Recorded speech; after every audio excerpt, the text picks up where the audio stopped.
পুরুষ জন্মেছে, আল্লাহ মানুষ বানিয়েছে পৃথিবীর জমিনে, কিন্তু মহিলাদের মধ্যে মহিলাকে, নারীদের মধ্যে নারীকে, হযরতে মা হাওয়াকে আল্লাহ বেহেশতে বানিয়েছেন। যেটা হলো সুবহানাল্লাহ।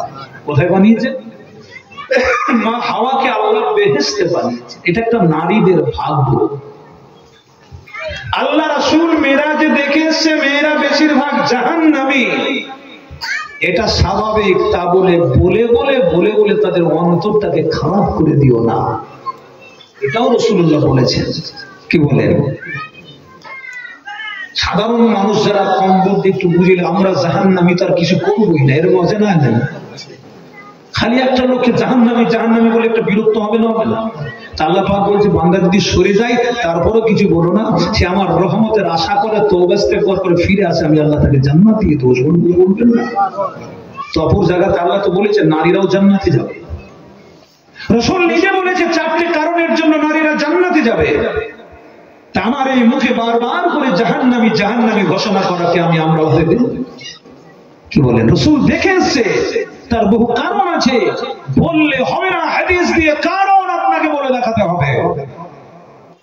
এই জন্য আমার মায়েদের যে মর্যাদা আল্লাহ দিয়েছেন, আমার মায়েদের পেট থেকে বড় বড় তামাম নবী আলাইহিস সালাম জন্মেছে। জোরে বলো সুবহানাল্লাহ। ওলি গাউস কুতুব জন্মেছে, গরিবে নেওয়াজ খাজা মাইনুদ্দিন জন্মেছে, আব্দুল কাদের জিলানী জন্মেছে, ফুরফুরা শরীফে পীর দাদা হুজুর জন্মেছে, ছোট হুজুর বীর কিবলা বড় হুজুর মেজলা সেজলা নও হুজুর, আর কুতুবউদ্দিন বখতিয়ার কাকি, হযরতে বলি কালামদার সরফুদ্দিন, হযরতে জালালউদ্দিন তাবরিজি, হযরতে বায়েদ মুস্তাবি, হযরতে জুনাদ বাগদাদি, হযরতে রবিয়া বসরি, হযরতে হাসান বসরি, হযরতে জুনান মিসরি, হযরতে সুফিয়ানি সৌরি, হযরতে বলি কালামদার, বহু আল্লাহর ওলি মায়ের পেট থেকে জন্মেছে। মায়েদের মর্যাদা আছে না নাই? একটু হানা বলেন। সেই নারীদেরকে মর্যাদা কত দিয়েছে আল্লাহ? 4টে কাজ করলেই জান্নাতি। সুবহানাল্লাহ বলেন। 1 নম্বর নামাজ পড়তে হবে, হয়ে গেল। 2 নম্বর রোজা, 3 নম্বর পর্দা, আর 4 নম্বর হলো স্বামীর সেবা। বাস বাস, এই 4টে কাজ করলে আল্লাহ আমার মা বোনদেরকে মানে বান্দীদেরকে আল্লাহ জান্নাত দিয়ে দেবে। পুরুষ তোমার জন্ম জান্নাতে হয়নি, এই বেটা ছেলে তোমার জন্ম জান্নাতে হয়নি, জান্নাতি হয়েছে মা হাওয়ার জন্ম। সেই মা হাওয়া যখন জান্নাতের ভিতরে আছে, বাবা আদম দেখে ফেললেন, এগিয়ে যেতে লাগলেন। প্র্যাকটিক্যাল এন্ড থিওরি, হযরত আদম এগিয়ে যেতে লাগলেন, নিষেধাজ্ঞার বাণী হয়ে গেল, আদম খবরদার না, লা ইয়াতুসাইল করলা, আপনি যাবেন না, যাবেন না, আপনাকে যেতে হবে না। আমি আল্লাহর পক্ষ থেকে নিষেধ, বিয়ে ছাড়া শাদী ছাড়া আপনাকে আমার বান্দি হাওয়ার সংস্পর্শে যেতে হবে না, আমি আল্লাহর নির্দেশ। কিন্তু আয়াত নাযিল হয়েছে ভাইয়ের আমার, জোড়া সম্পর্কে আমার আল্লাহ হাবিবকে আয়াত দিয়ে বলেছেন। এটা হাবিবকে আয়াত দিয়েছেন, কিন্তু এই কথা আল্লাহ পাক লৌহে মাহফুজে তুলে রেখেছেন। জোরে বলুন সুবহানাল্লাহ। কোরআনকে সুরক্ষিতভাবে আল্লাহ রেখেছিলেন। বাল হুয়া কুরআনুম মাজিদুন ফি লাওহিম মাহফুজ।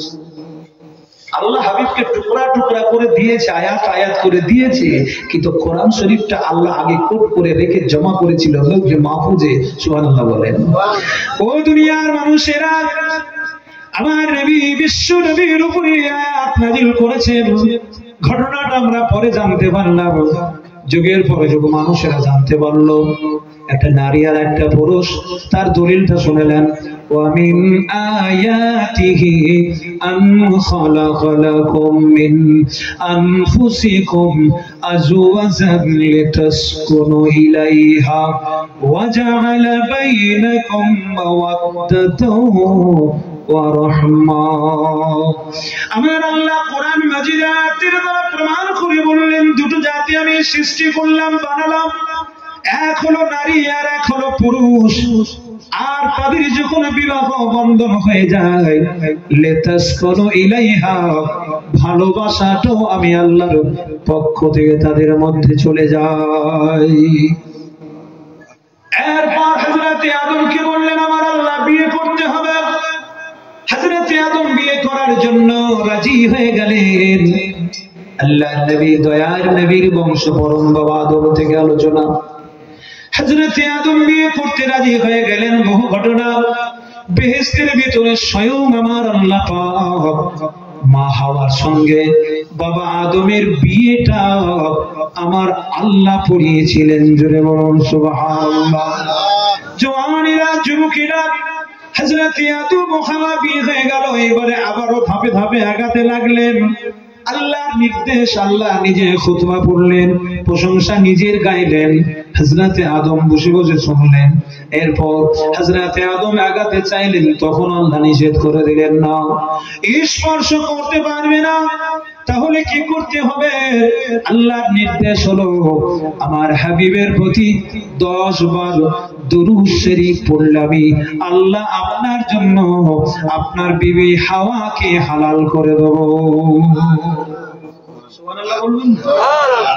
আমরা ওই নবীর উম্মত। এখন দরুদটা নিয়ে মানুষের বিরোধিতা চলছে।